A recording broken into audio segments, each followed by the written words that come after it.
दीनार्थ परित्राण परायणे सर्वशक्ति हरे देवी नारायणी नमस्तुते। सर्वमंगल्य मांगल्ये शिवे सर्वार्थ साधिके शरण्ये त्र्यंबके गौरी मां चंपा देवी नमस्तुते।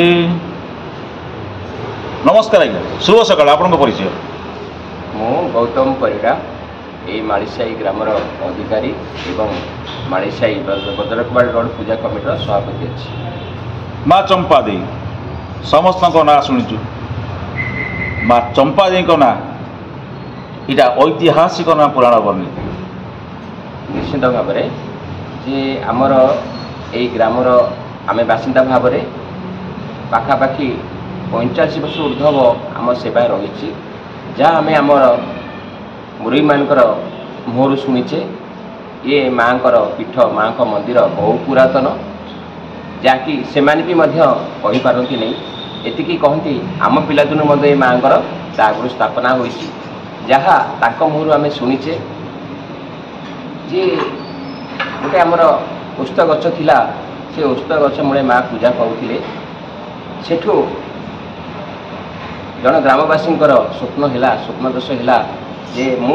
गछ मूल अच्छी जहाँकि से मुर मैंने कहते जो राति चलने जाती सका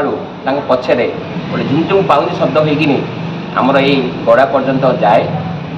से गड़ा पर्यंत झुमझुम बंद हो जाए से स्वप्नदोष आई जो घटनावली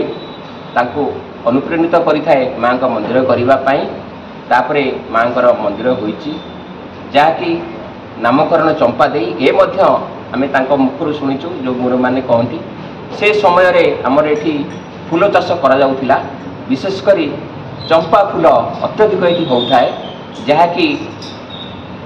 जे कहवा भूल हम नहीं एत अत्यधिक चंपा फूल होता है जोटा कि आम मंदिर सेवा रे लगे संगे संगे कटकसर प्रत्येक मंदिर को से सब फूल जाए तेणु से मुरई मैंने बसी माँ नाम चंपा दे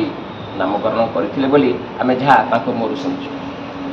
पूजा रीति कौन माँ पूजा रीति दशहरा जमी आम दशहरा पार्वण जमी कर बासिन दुर्गा पूजा कर पूजा रीतिनीति केमी चले जहाँ आम समस्ते कटक सहर मुरी मैंने कहती आम कटक सहर 12 वर्ष गोटे वर्ष जो कहती 12 मास 13 पर्व से 13 पर्व विधि विधान अनुपात ये अनुष्ठित होता है। दशहरा आम माँ 16 पूजा हुए प्रत्येक कार्यक्रम जोटा कि आम पांजी निर्देश दे थाए माँ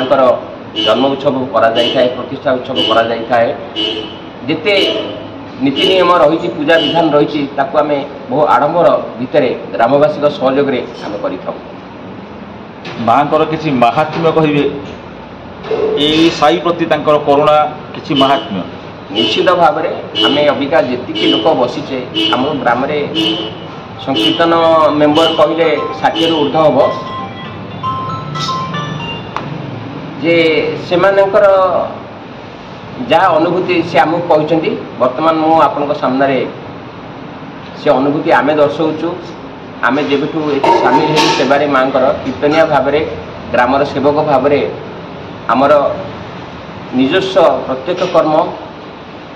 सेवा परिवार प्रत्येक कर्म सेवा एवं ग्रामर प्रत्येक कर्म सेवा अति श्रृंखल सहित आम करने साहस जोगी से माँ आशीर्वाद आम जदि सुस्थ रहीचे प्रत्येक प्रकार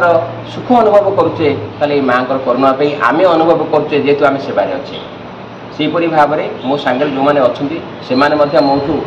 बलिष्ठ सीनियर से अनुभूति कहे जे आम कौन पाइचे ये माँ ठारू आउ जहाँ आम शुणीचे आम तो पाइचे जो मैंने एठिक आसी मत दर्शन करी आम बहुत प्रतिभावान डॉक्टर मैंने अच्छा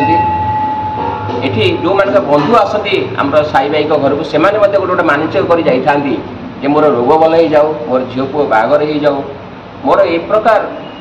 सुख माँ दिंतु जोटा कि जो अभिलाष थाए आम कान पड़े से अभिलाष पूर्ण होता है से माँ पाखे आसी पूजा करी आमको कही था माँ आमर स्वप्न पूरण करदे आम तो माँ प्रत्येक मंगल आम पाचे आशीर्वाद पाचे से कही था जहाँ माँ कि निश्चित भाव में करुणा रही जोटा कि आम स्वप्न पूरण हो। कटकर जड़े सचेतन नागरिक आपण माँ गोटे अनन्य भक्त भी जना जा खाली कटक नहीं आपण साई पे ये कटक पे सारा ओडिशा आम देश भारत पे समग्र विश्व पे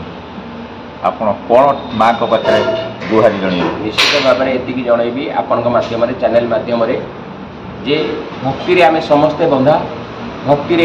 चरित्र संशोधन होता है भक्ति तुम प्रत्येक कार्य को नियंत्रण होता है से भक्ति बल आमर जो जनमानस जो संसार जी कर्म कर्तव्य दायित्व रही सुपरिचालित होता है यही भक्ति माध्यम तेणु विश्व संकट दूर करिए माँ निश्चित भाव में जदि आम समस्त यही प्रकार भाव भक्ति रहा निश्चित भाव में विश्व संकट दूर हो ये मोर दृढ़ आशा एवं भरोसा ये माँ सामने बसिकी मुझे अनुभव करुँची जदि भक्ति समस्त पाखे थाए ये मत बेसी बाट नुहे निश्चित भाव में आम जो पूर्वसूरी मैंने परिकल्पना कर चेष्टा जारी रखते रामराज्य हाँपाई सी आ बेसी दूर नुह निश्चित भाव में आम से रामराज्य गठन करने अग्रसर हो जय माँ चंपा जय माँ चंपा धन्यवाद।